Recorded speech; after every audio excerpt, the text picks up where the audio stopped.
Welcome to the Basement Lab podcast. Today we are discussing I Hate Fairyland Volume 1.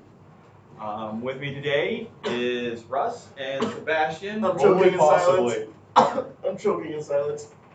who Hi, I'm Sebastian. I'm okay.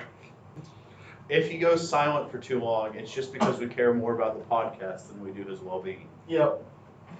Alright. Alright, so I Hate Fairyland Volume 1. It is produced by Image Comics, which actually might be my favorite comics, even over Marvel and DC. Image. So As a diehard purchaser of Marvel comics, I thoroughly enjoyed this, and I will be going on the interwebs and hunting down the individual issues. So if you've never read Image Comics is a third-party producer, publisher. They allow all of their creators to own their comics, rather than Marvel or DC, who says we own the comic, you just write for us. It's a partnership at Image, and a lot of people that have written for Marvel and DC also write for Image because they have their original creations. It's a lot less superhero based and a lot more storytelling based. So I really do like Image. Like I said, they may be my favorite over Marvel and DC. But I Hate Fairyland is written by Scotty Young. Which, as we looked up, is very involved in the Marvel world. Yep. Does the cover art question mark for other stuff? I think so. Or he just writes? But you have a computer or a cell phone, you can look that up yourself. But anyway, this is the first volume. I think it's the first 5 books are in the volume.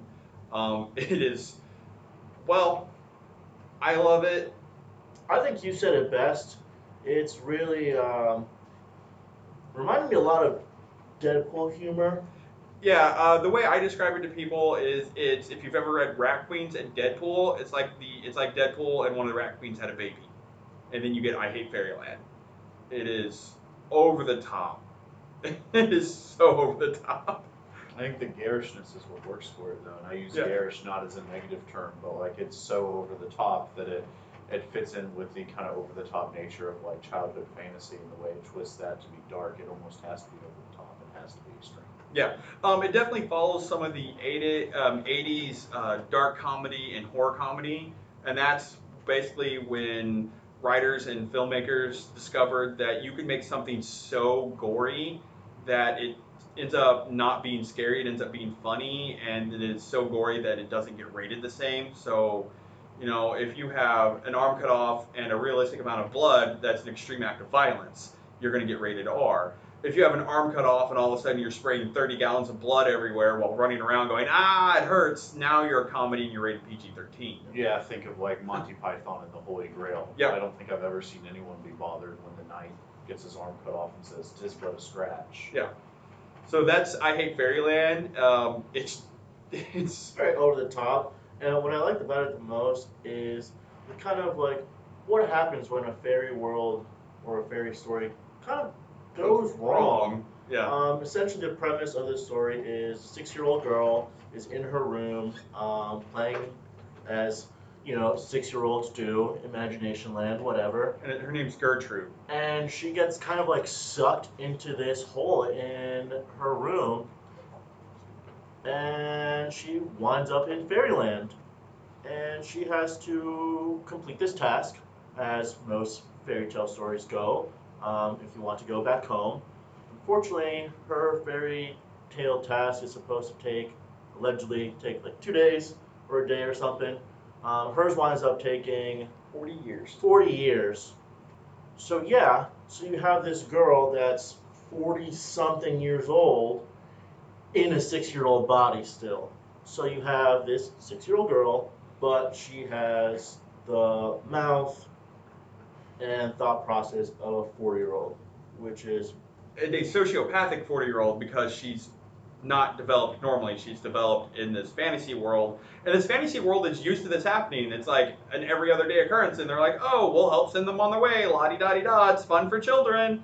And then this idiot happens, and she's really an idiot. And she takes a maybe a 2-week affair and makes it a 40-year affair, and she is gone batshit insane by the end of it. I think what I liked about it is it's a pretty excuse me, it's a pretty fun spin on the, I think, really popular for the last 10 or 15 years trend. So you talked about the 80s trend of extreme gore, but it's also the trend of suspended adolescence. Mm-hmm. So like the idea of like these third peoples in their 30s and 40s finally learning how to grow up after not having to grow up, which you've seen a lot. Judd Apatow. Yeah, the whole Judd Apatow, which is still a really popular form of comedy, been lasting. Anything starring Seth Rogen. Yeah, and that's really popular. Or Step Brothers, I think, is the best example of it. But it takes that and it puts it way too literally. Yeah. And so it has a good initial metaphor to keep it moving. I mean, one of the things you need to remember when you're buying this book and going into it is her favorite weapon is a giant 2-headed battle axe. So that just tells you how the story's going to go. That she stole off of a headhunter who was hired to kill her, and she dispatched him with ease. So a little bit more about the story. The Queen of Fairyland really wants to kill her. There's no other way around it. Like, really effing hates this chick, wants her dead. But because she's an invited guest, the queen is not allowed to harm a single hair. And that's a recurring theme. It goes out throughout all the 5 books in this volume. And she tries to figure out ways to kill her. So even though I can't do it, I'm going to get other people in this fairyland to do it for me. And everyone that tries to kill her fails in the most miserable way possible. Gertie is very good at one thing and one thing only, and that is surviving. And typically surviving through destruction. So she's not smart, she's not intelligent, she's not educated, she cannot do a whole lot of things. She cannot operate as an individual on her own. She needs help. But if you come at her, she will live and you will die, and it will be a glorious, glorious death. Also really embarrassing. I think my favorite page was when they had to go to the was it Giggling Giants or whatever. Yeah. And she accidentally killed a bunch of. Oh, it was supposed to be trolls, but she wound up killing trolls because she understood the direction, and you see a bunch of giants laying around without their hearts, and she was like, "Whoops, my bad." My bad. Yeah. She kills the moon at one point. And the sun. So. And the stars. Yeah, I don't know how else to explain the story. It's a shit show. It's crazy. Like, imagine if you had heard some fairy tales while really high on shrooms, or maybe you saw leprechauns yesterday because of St. Patty's Day. This might be what you saw if you were an adult. So it's actually really pretty. It's really pretty art. It's reminiscent of it's an anime that has the Reapers. Soul Eater. It's got an animation that's similar to Soul Eater. Yes. Yeah. Okay. Yeah, I can totally see that. Yeah. Especially with the laughing sun. Yep. It's really I mean, and that's actually one of the reasons I like Soul Eater was the animation. The story itself is kind of bland, but that art. So imagine that art with a really good story, and that you get this book. I really hope they make a show out of it. Well, they're 18 books in already? The 4th volume is releasing within the next few days. Okay, so they're about 20 issues in. I've only read the first 5, and I'm definitely gonna try to catch up. I really appreciate the ending. Yeah. Especially with what's his name? The cigar. Death. Oh, okay. McDeath or whatever his name was. Yeah. He basically puts her through it. She goes to. Essentially, it's like Fairyland Devil or something. And it's like, hey, dude, can I borrow your superpowers? And he's like, the only way you get my superpowers is if you go through my Dungeon of Trials. She does it with ease because she's really good at killing. And he's like, wait a second. You killed all of my demons? You are just like the daughter I've never had. It's like, so can I have your powers? Like, oh yeah, totally. Go for it. Have fun. And fun she does. Fun she does. And there's never a happy ending for her. I'm I'm waiting for the fourth volume. I've read the other two. They're never a happy ending for Gertrude. So just always read that she's gonna mess it up, and she does. But I think those are the characters that are easier to relate to, and probably what grounds us as characters that always succeed no matter what. I'm looking at Superman, are boring. Superman is. Oh my, nope, not even gonna get started. But This is I'm much sorry, like that was- Superman. This is a podcast for a different day on why That's a we different all- one. But I think that sometimes we relate, and so even in these extreme circumstances where hopefully no one listening or none of us are this extremely violent, but we all have these self-defeating tendencies, and I think those sometimes make the best, most entertaining characters. Yeah. Because when you feel like the result is of their somewhat of their own deficiencies as well, rather than things forced upon them, it's a little bit more relatable.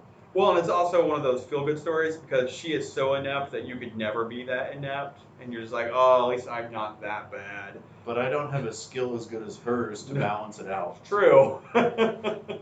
She can at least make some success happen just by being really violent. I mean, she was eating mushroom people's heads. Which, because by the way, she was quote unquote hungry. which That was also happens in another Image comic book that I really like. So we'll just leave it at that. That's come up more than once in Image comics. So yeah, probably a short podcast just because we all really liked it, and there's not much you can say about it other than it's so over the top insane. It's kind of bubblegum entertainment. Oh yeah. Any negatives? There's only 4 volumes so far. No, it was self-contained. I enjoyed it. Okay. Alright. Just thought we would cover everything before we decide to leave. Just know that shooting the moon is not okay, No. and neither is shooting the sun. Killing celestial bodies will end in catastrophic events. Like, So. like you becoming queen. All right. Thanks for listening. Bye.